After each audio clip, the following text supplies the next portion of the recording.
Bom dia, pessoal! Cadê? Vamos lá. Bom dia, pessoal. Aqui quem está falando é o Richard. E é um prazer estar com vocês aqui nessa nossa live, nesse nosso webinar a respeito do corretor antifrágil. Vai ser muito bacana estar com vocês hoje, né?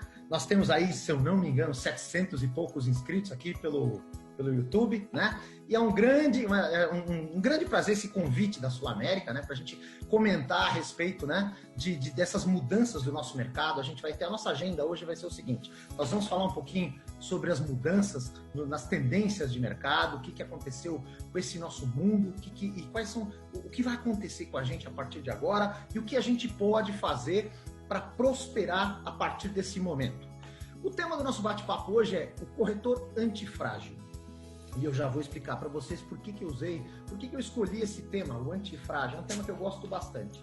Quando veio essa pandemia, nossa vida mudou, né? No dia 16 de março de 2020. Dia 16 de março, a OMS decretou a pandemia. E a partir de lá, as coisas nunca mais foram as mesmas e jamais voltarão a ser. Como todo mundo já sabe, o tal do novo normal, né? E aí o que acontece? Eu comecei a buscar, até vou começar me apresentando dentro de um contexto, né? Eu sou consultor, trabalho com consultoria e uma das minhas linhas de trabalho é justamente trabalhar junto a seguradoras e corretoras de seguros, até porque também sou corretor de seguros, faz mais de 30 anos trabalho no mercado de seguros, tenho uma corretora faz 28 anos, etc. Tal. Então, ou seja, procurado até por alunos de MBA, etc., procurado por clientes de empresas e gestores de empresas nesse meu trabalho de consultoria, ou por corretores para os quais eu presto a consultoria, eu comecei a pesquisar a respeito de conceitos que pudessem nos ajudar a entender esse mundo, a entender o que estava acontecendo. E aí comecei a procurar livros e livros, coisas novas e conceitos novos pela internet. Mas o que estava acontecendo era algo tão novo, era algo tão imprevisível, era algo tão, assim, disruptivo, que eu não achei nada novo, curiosamente, né? Eu acho que, às vezes, para a gente entender o futuro, a gente tem que revirar um pouco o passado. A gente já ouviu falar isso em vários lugares, inclusive em música, né? E aí comecei a procurar, comecei a tentar entender o mundo buscando alguns livros passados. Vocês vão ver que eu vou fazer várias referências bibliográficas que depois eu vou compartilhar com vocês. Mas uma das que mais me fez sentido foi do Nassim Nicholas Taleb, um livro que ele escreveu no mercado financeiro. Ele é um advisor do mercado financeiro. Inclusive, interessante é que o fundo dele, que ele é o gestor, rendeu mais de 6.000% desde que começou o Covid, né? E é um negócio interessante. Ele em 2006, se eu não me engano, 2006 ou 2007, 2013, ele escreveu A Lógica do Cisne Negro. A Lógica do Cisne Negro é um livro que fala do impacto do altamente improvável. E aí, o que é o tal do cisne negro, né? A definição do cisne negro seria um evento extremamente improvável, ou seja, algo que ninguém imagina que pudesse acontecer, né? Algo que tem proporções mundiais, proporções assim, galácticas, muda o mundo todo, ela impacta a vida de todo mundo, e paradoxalmente é um negócio interessante, né? O ser humano tem uma coisa curiosa, né? E vem do inconsciente isso.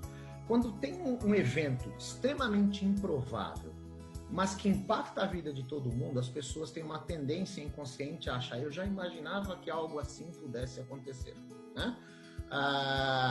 Eu acho que eu tenho 50 anos de idade e eu me lembro de que acho que o cisne negro mais violento ou mais impactante que eu me recordo foram as Torres Gêmeas, né, que mudaram a forma como a gente viaja, etc. e tal. Foi um cisne negro que nem chega perto das mudanças que haverá a partir agora do Covid. O cisne negro pode ser um evento isolado, como aconteceu agora com as Torres Negras, né? Com as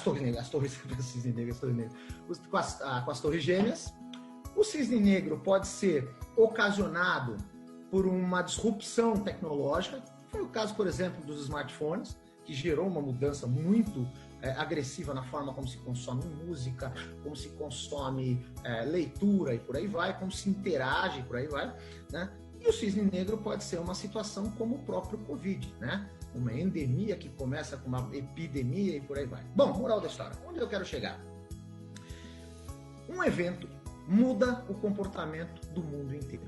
A questão é, muda tudo, a gente não sabe para onde vai. Como é que fica? Fica todo mundo tentando entender o que está acontecendo e é exatamente essa situação.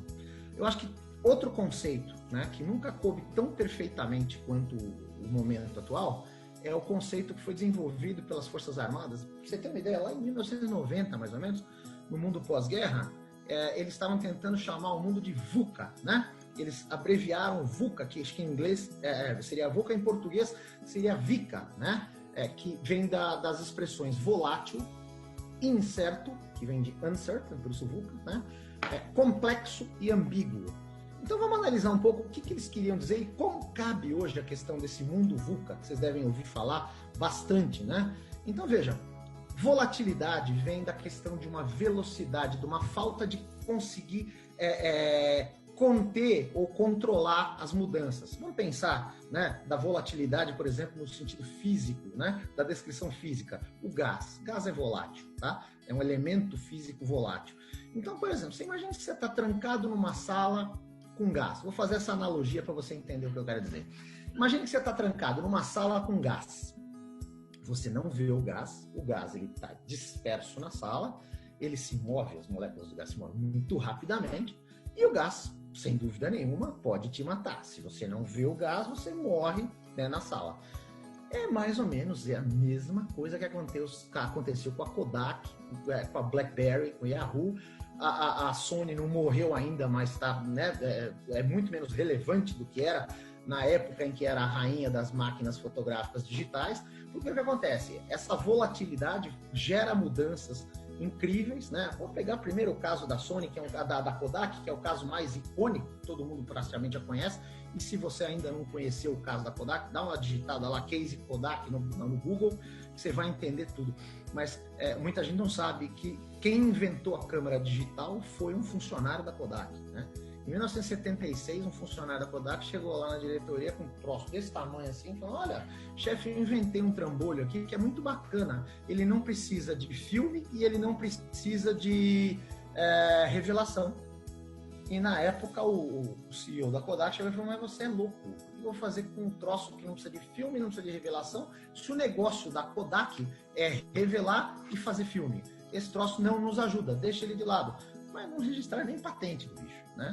E o cara desgostoso, largou o troço de lado, lá, moral da história, era a máquina digital. Quem registrou a patente foi a Sony, seguiu adiante, etc. Moral da história, a Kodak se tornou irrelevante nos anos que se seguiram, porque ninguém mais usava filme nem revelava, né? E aí Sony, mesma coisa, Sony começou a ser a rainha. Quem de nós, né, nunca teve uma máquina de fotográfica da Sony? Quem de nós ainda usa uma máquina fotográfica da Sony?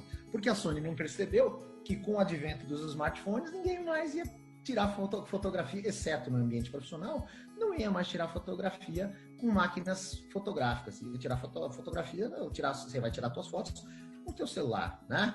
E assim sucessivamente. BlackBerry não enxergou que as pessoas queriam telas planas, a Yahoo não enxergou a hegemonia do Google e por aí vai. Porque o mundo vai mudando, você não vai vendo a mudança, e se você não enxerga essa mudança, você está numa sala com gás e vai morrer por causa desse gás. Essa é a analogia. O incerto vem da onde? O incerto é o seguinte, olha que interessante, a quantidade de informação disponível no mundo é muito, muito, muito grande. E ela aumenta de forma exponencial, ela aumenta em PG. Você imagina o seguinte, tá? A primeira vez que se mensurou a quantidade de informação no mundo foi na época do tipógrafo de Gutenberg, lá para 1100 e pouco, 1200 mais ou menos, né? E aí o que aconteceu? Nesse momento, chegou-se à conclusão, pelas métricas que eles usaram lá, de que a informação dobrava, né, entre as pessoas no mundo a cada 150 anos. Bom, muito que bem. Vamos passando o tempo. Na Revolução Industrial, resolveram mensurar de novo como é que estava esse negócio de informação e chegaram à conclusão que a quantidade de informação, né, tinha triplicado. Ou seja, a informação ela dobrava, vamos dizer, né, a cada 50 anos, em vez de 150, 50 anos. A terceira onda que se mensurou a quantidade de informação foi em 1950, mais ou menos, e chegou-se à conclusão de que a quantidade de informação disponível que o ser humano tinha para poder transacionar, para poder aprender, para poder, né, trocar ideias, ela dobrava a cada 10 anos. Então, você imagina, a cada 10 anos você tem que se reinventar e conhecer tudo de novo, tá? É muita coisa, né? Você vai ver agora. E no Fórum Mundial Econômico de 1996, World Economic Forum 96, mapeou-se que em 2020, portanto, hoje, o conhecimento humano deveria dobrar a cada 73 dias. Tipo assim, durante a Covid já dobrou umas 2 vezes, é isso? Então, já quadruplicou. Então, ou seja, e você percebe que isso faz muito sentido. Porque o que acontece é o seguinte, veja, olha a seguinte situação. Nós vivemos um mundo, eu estava discutindo isso ontem, inclusive.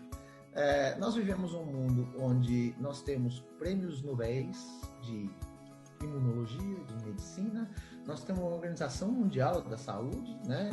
E ninguém sabe nos dar informações claras a respeito de como nós devemos estar daqui a uma semana, 2, ou 3, ou 4, ou 5. Porque nós vivemos um momento completamente, absolutamente, acho que a humanidade nunca viveu um momento tão incerto quanto hoje. Então, está muito difícil fazer previsões, é muito difícil você tomar decisões. Além disso, tem a história da complexidade. Da onde vem a complexidade? No mundo onde eu tenho cada vez mais informações, as informações dobram, né? De forma muito rápida, de forma muito volátil, existe uma infinidade de fatores e variáveis que se interagem e geram efeitos diferentes. Então não tem mais respostas fáceis ou respostas certas. Vou dar um exemplo para vocês. A famosa discussão do momento agora, que é a questão da, né, imunização vertical ou radical ou horizontal, que como se deve proceder a questão da abertura das cidades, etc. E eu não vou entrar nesse mérito porque eu não tenho a menor competência para discutir esse assunto, mas a questão é a seguinte, isso até entra em neurociência, né, que é a questão do viés de confirmação. O ser humano, ele acaba defendendo aquele viés, aquela opinião que já era a opinião dele.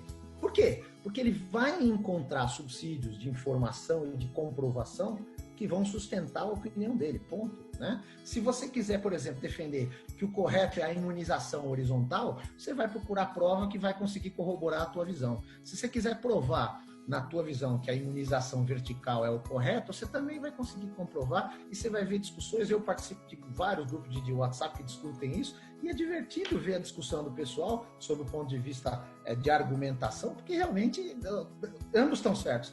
Em quantas discussões você teve recentemente em que ambas as partes estavam certas? Ou talvez ambas erradas, né? Enfim, isso mostra a complexidade. Eu vou falar um pouquinho de como a complexidade entrou na forma de administrar uma empresa, porque afinal de contas eu estou conversando com meus colegas corretores e somos todos empresários aqui, né? Isso gera o quê? Se eu tenho volatilidade, muita rapidez, muita informação que cruza, dificuldade de tomada de decisões, isso gera, claro, evidentemente, uma certa ambiguidade. Certa não, gera muita ambiguidade, né? Ou seja, falta clareza. Se está todo mundo certo, também está todo mundo errado. Se tem vários caminhos, né? Não tem nenhuma resposta clara. E isso tem um pouco a ver com a nossa abordagem de hoje.